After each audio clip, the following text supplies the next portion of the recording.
What is up, everybody? This is Hater Radio. My name is Chris McLean. This is a college football YouTube channel.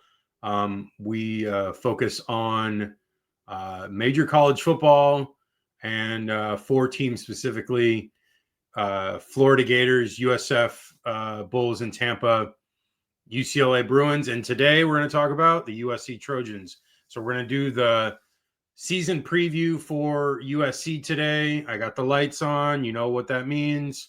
And I got the schedule over here. So we're going to talk about it. So, last year was a disappointment, 7-6.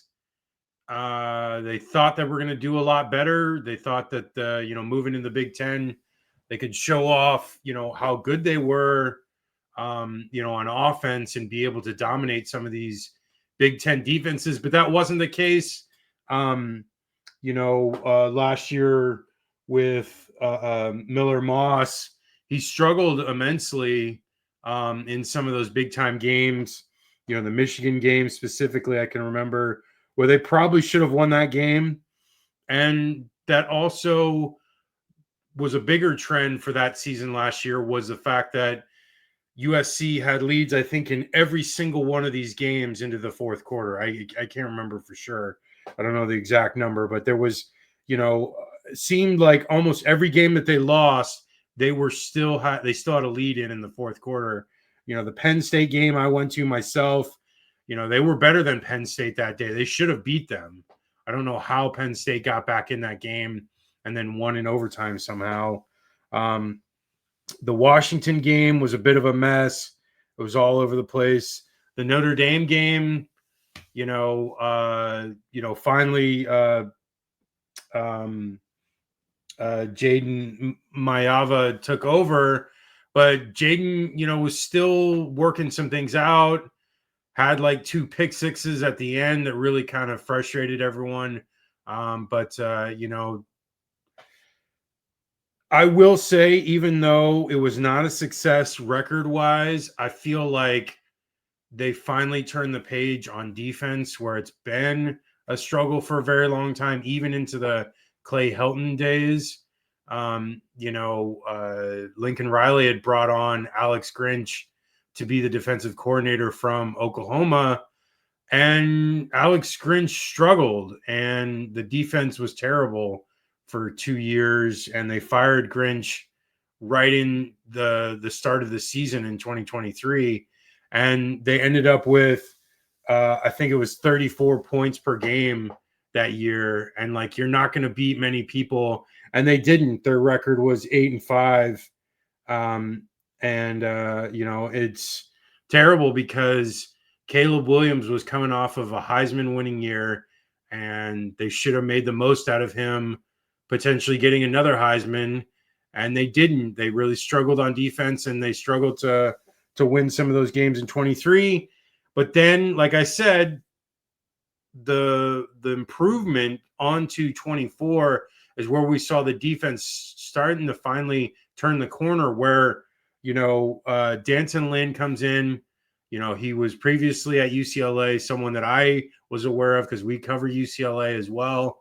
And I knew his track record. I knew how good he was.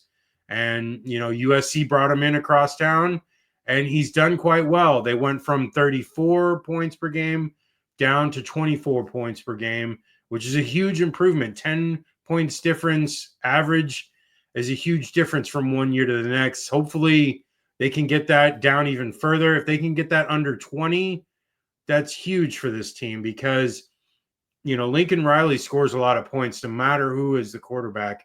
And I know Maeva, I don't even know if I'm saying this right. I'm just going to say Jaden Mayava. I think that's how you say it, but it's Jaden. I know that. Jaden is still a solid quarterback and will do well in this offense. And it's Lincoln Riley's offense that really caters to these quarterbacks. You saw it with Baker Mayfield. You saw it with Kyler Murray. You saw it with Caleb. That's 3 Heismans that Lincoln has been in charge of. It's definitely, proof is in the pudding. He can do it offensively. And I think he knew when he got rid of Grinch that he needed to make a move. It just came a little too late. I wish they had done it before the 23 season, but it is what it is. They're here now. They have a great coordinator. I feel like, you know, with the running backs coming in for USC, you've got Eli Sanders and Wayman Jordan. Eli coming from New Mexico and Iowa State in previous stops. Wayman's a community college JC player. They both were just studs in their previous spots, both averaging over 7.2 yards per carry, which is ridiculous. They take over for Woody Marks and Quentin Joyner, who were studs in their own right. Woody Marks had a huge year last year. Those two both combined were nearly 1,700 yards and 12 TDs. So it is huge shoes to fill, but I feel like those two are capable, especially in an offense like Lincoln's.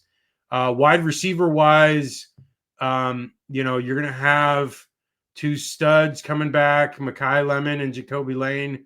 These guys were huge last year, put up huge numbers, nearly 1,300 yards, 95 catches between both of them, and 15 TDs.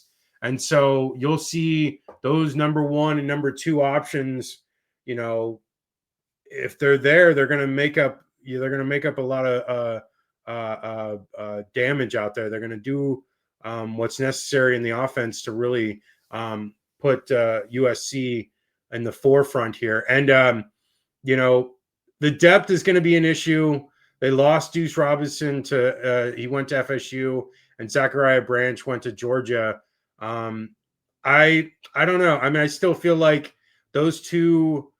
Mekhi Lemon and Jacoby Lane are going to be, I think that's what you need, a number one and number two. Like if you look at like LSU's offenses over the years, they had Jamar Chase, they had Justin Jefferson, they had Neighbors and Thomas. So like if you have two really solid receivers, you can play them a majority of the snaps and you're going to be just fine on offense. Especially if they're putting up huge numbers, which they already have last year, and especially if the running backs are doing well. Tight ends, Lake McCree is back for his senior year, along with Walker Lyons. So you'll see some action there. Offensive line, they're getting a center from Syracuse, John Ray Reed, and a left guard from New Mexico, or previous stops at New Mexico and Purdue, DJ Wingfield. Left tackle Elijah Page is getting a lot of preseason accolades from some of the magazines. Overall, there's 9 starters returning on offense. That doesn't necessarily mean returning from USC's offense. That means starters on other teams that are coming over as well. That's why overall returning production for the whole team is 50%. But I don't know. I have faith in Lincoln Riley a lot. His offenses have been some of the best in the country for the last nearly decade. I was looking back at his record over his time at Oklahoma, and in the 5-6 years that he was there, he only had 2 losses every year. So I think the burial of Lincoln, with these 2 subpar years that he's had so far, is kind of unwarranted.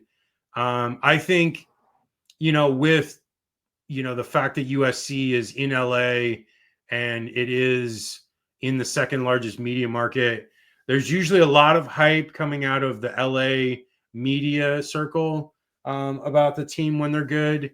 And outside of the LA media market, the exteriors of college football, like Paul Feinbaum and others, they want to bury USC anytime they're not good. And I get that. I mean, I kind of was part of that when I was in Florida. I didn't really hype up USC that much, but no, I can see it now, just the paradigm shift for myself moving out here and being out here. I'm almost out here 8 years now. So it's been, I'm pretty ingrained now. I got the Dodger hat right here. So I just got that for my birthday. So, you know, I don't know. I don't expect this team to falter this year. And we'll get into the schedule in a little bit because that's when I want to spend a primary portion of this show about. We'll talk about the defense and then jump into that. So let's talk about the defense for a second. On the D line, they're getting a bunch of big bodies there.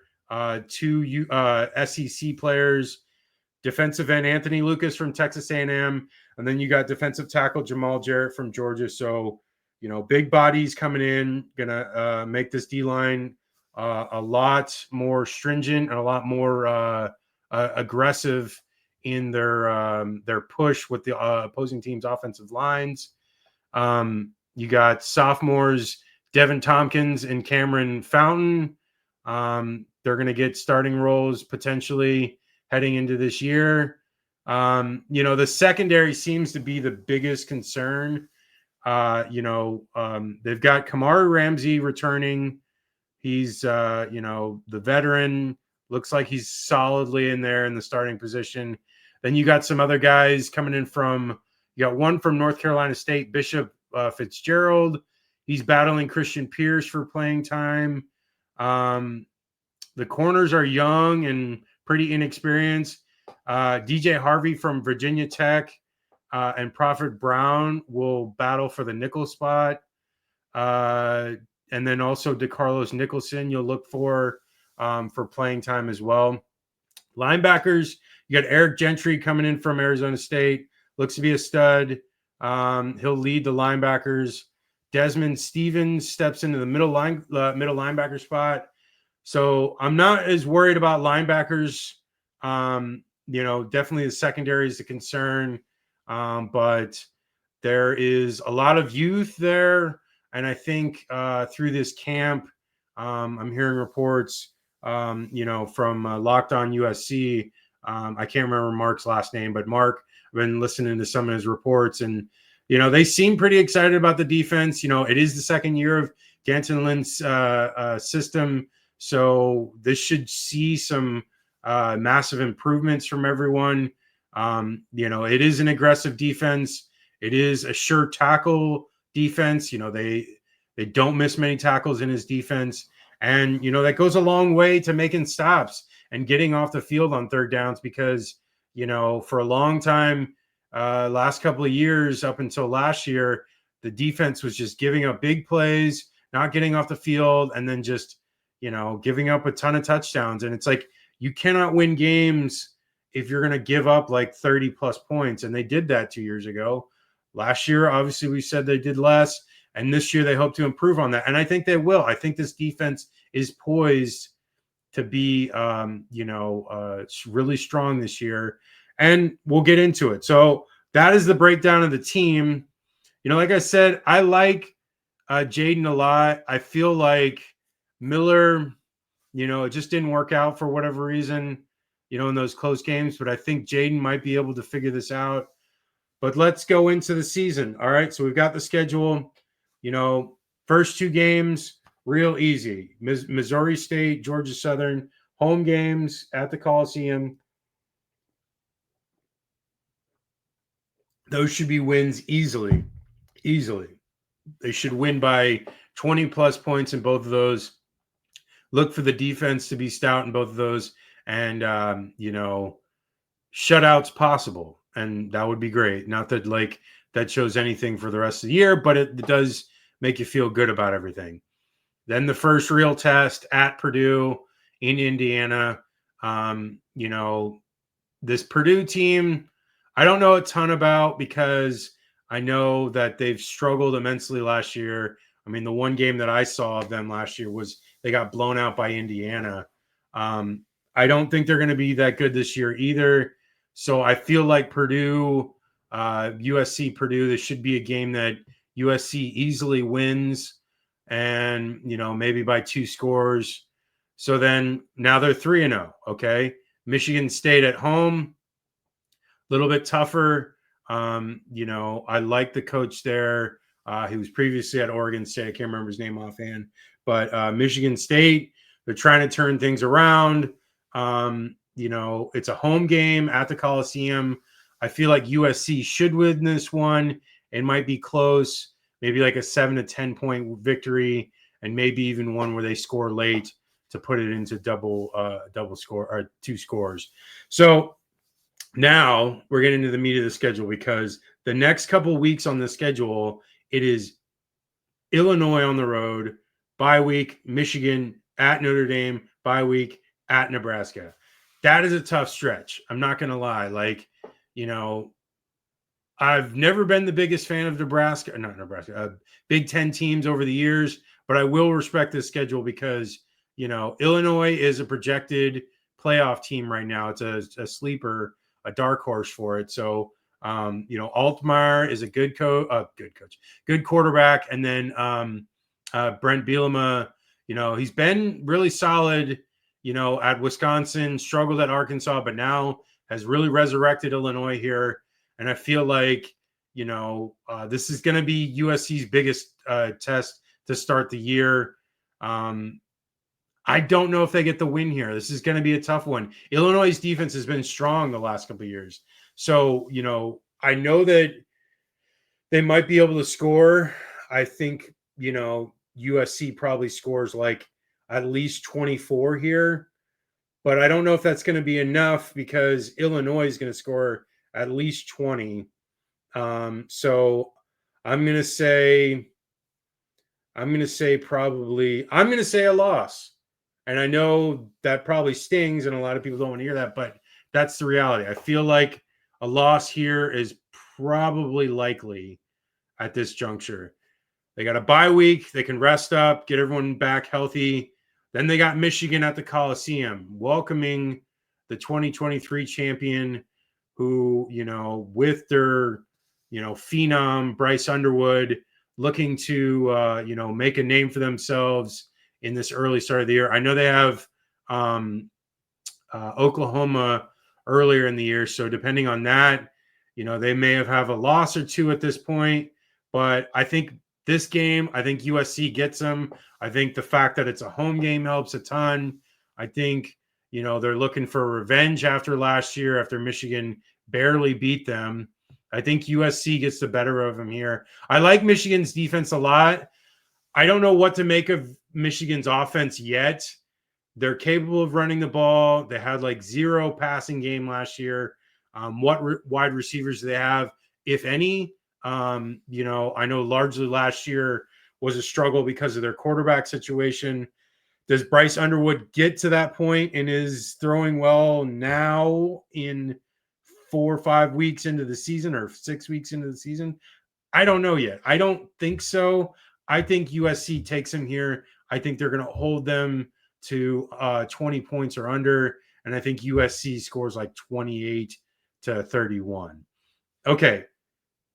On the road to the rival, Notre Dame in South Bend. This is a tough one. I feel like because Notre Dame has been really strong as of late. Last year, where they were the national runner-up and they played Ohio State really well. This team is loaded with talent. Jeremiah Love is probably one of the best running backs in the country. Super quick, super fast. The defense is got studs all over it. Probably one of the better defenses in the country. Marcus Freeman comes from that side of the ball. He is, laser focused on making them great on defense. Their offensive line is really good, one of the best in the country. I feel like Notre Dame probably is going to take this one. I mean, I like USC a lot, but it also depends on what quarterback play is going on at this point. Notre Dame's first game of the year is Miami on the road at Hard Rock Stadium. Do they lose that game, and then are they up in the air with their quarterback situation with Carr and I can't remember the other guy's name? But if they're back and forth between those two, then they might struggle here, and then they come in this game, and it might be something that USC takes advantage of, or Carr figures out, or the other guy figures it out, and then they've got their quarterback situation, determined, and they're moving forward. Notre Dame doesn't have many games on their schedule outside of the Miami and USC game. So they really will circle these games and put a lot of attention towards them. So USC needs to be ready for this. I feel like this is another loss. I feel like USC is going to lose this one. But this is not detrimental to the larger goals because you're still alive for a playoff, still alive for Big Ten championship game appearance. So let's see the rest how it plays out. Got another bye week after Notre Dame, rest up, and then they're on the road in Nebraska. This is a tough game because Matt Rule has really worked hard to get this Nebraska team to up to snuff. They're slowly making increments each year. Dylan Raiola is, mercurial. I don't know what to make of him. Like, he has talent, but maybe I didn't see a ton of that come to fruition last year. He posted okay stats. I'd like to see it more against better teams, which he struggled in those bigger games. This is a focus for him because this is a big game for him, playing USC at home. I think USC takes this one. I think Jaden has a good game here. I think they've got enough to be able to withstand them, and I think they win this one on the road. Probably like a 7-point game, probably like a 28 to 21 game. Okay, Northwestern should be an easy one at home. They should win this one. Northwestern's been very lackluster last couple of years. So got that one. So right now they have 2 losses. So they're 1, 2, 3, 4, 5, 6, 6-2. 4 games left. I feel like 7-2 with that Northwestern win. So they've got Iowa at home, at Oregon, UCLA. Now, this is a tough stretch at the end because Iowa seems to be a real sexy pick in the Big Ten for potentially getting to the Big Ten championship game.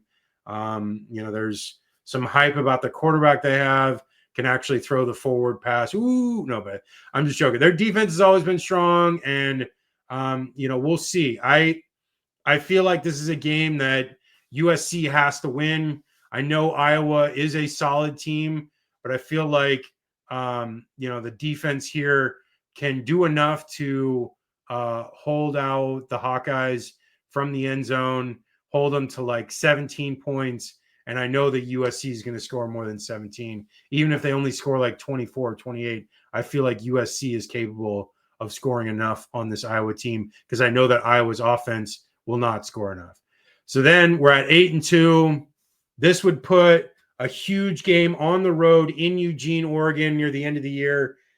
Dude, if it comes down to this and they have 1 loss in the Big Ten, this is a huge moment for USC because if they get this win, if they beat Oregon, they would almost assuredly be locked into a Big Ten championship berth. That would be monster. I don't know if it's going to happen because I don't know what to make of this Oregon team. Dante Moore, showed glimpses at UCLA. He sat last year behind Dylan Gabriel. He finally has taken the reins.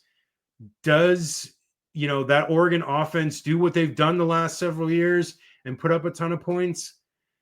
I don't know. I don't think they're going to put up a ton of points against USC. I think at most they're going to put up like maybe 27 points. And I like Oregon's defense, but I feel like Lincoln Riley can score on them and has scored on them in the past. So I'm going to say USC wins this one. It's going to be close. I'm going to say like maybe even like similar to the Oregon-Ohio State game last year in Eugene, where it was like a, team had the ball last and like missed a field goal or make a field goal. Like it's like last possession wins type game. And I feel like USC is going to come out of this one, which will be the turnaround from last year where they lost those close games. So then, but I don't know. I might change my mind near the end of the year because I don't feel like this team is potentially going to be a 10-2 team. I feel like USC is going to be 9-3. So I'm doing a caveat there because that's probably the turning point of the whole schedule. Like, I know it's near the end of the year, but still, like, that'll be the difference from what they were last year, a 7-6 team, and then to this year, a 9-3, 10-2 team, which I think they're capable of. And it'll be huge. I'm just going to say that game's going to determine the whole year because I think the rest of the schedule is manageable. The UCLA game, now that UCLA has Nico, they also have that new offensive coordinator from Indiana. So, they should be doing a lot better on offense. Defensively, they have the same D coordinator who, is solid. So I don't know. Like, it's in the Coliseum, so it'll be advantage USC a little bit there. I think because, like, if they beat Oregon, they'd have to beat UCLA. That would be such a letdown if they beat Oregon and they lose to UCLA. But I feel like it's more than likely that they lose to Oregon. Now, I know I made that prediction of Oregon USC, but I'm changing my mind here. I'm gonna say that Oregon gets that win, even though I made all that prediction. I'm just gonna counter this. Oregon gets that win, and USC gets the win against UCLA. So then they end up 9-3. That actually seems the most likely because of where they're at, talent-wise, everything. I like USC's defense a ton. I think they're going to get better than they were last year, and they were already better last year than they were the year before.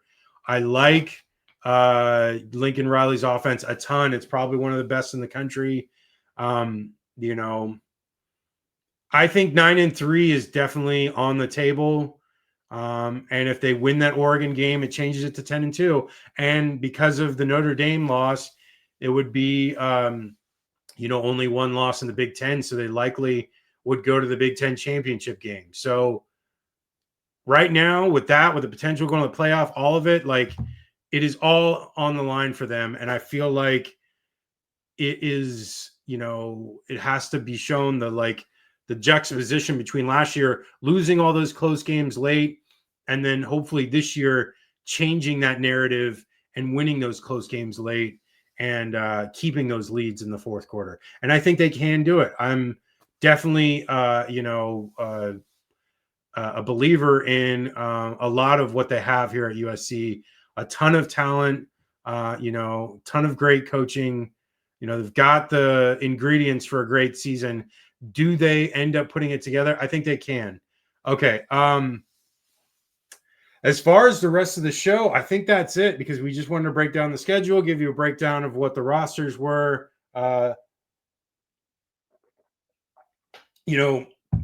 As of, I didn't check it today, but as of August 2nd, USC had the second best recruiting class with 32 commits. It fluctuates depending on commits and whatnot, but right there up there where they used to be. I remember when I was in my early 20s, USC always was at the top 4 or 5 for recruiting every year.